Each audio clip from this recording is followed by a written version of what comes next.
నంద్యాల జిల్లా నల్లమల్లలో 154 ఏళ్ల తర్వాత కనిపించిన అడవిదున్న ఆత్మకూరు డివిజన్ పరిధిలోని బైలూటి రేంజ్ లో కర్ణాటక వైపు నుంచి కృష్ణా నది దాటి నల్లమల్లలో ప్రవేశించిన అడవిదున్న కెమెరా ట్రాప్ లో అధికారులకు చిక్కిందని వెల్లడించిన అటవీ శాఖ అధికారులు 1870 తర్వాత అడవిదున్న మళ్ళీ ఇప్పుడే కనిపించిందని చెప్తున్న ఫారెస్ట్ సిబ్బంది.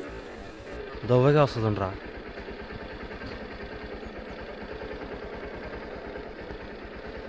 Note కెమెరాది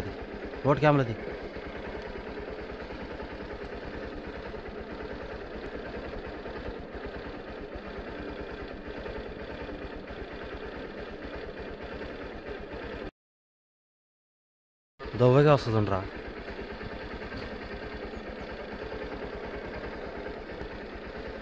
note కెమెరాది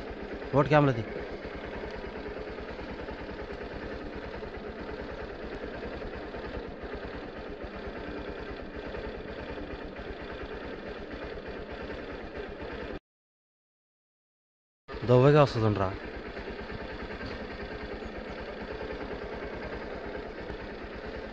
note కెమెరాది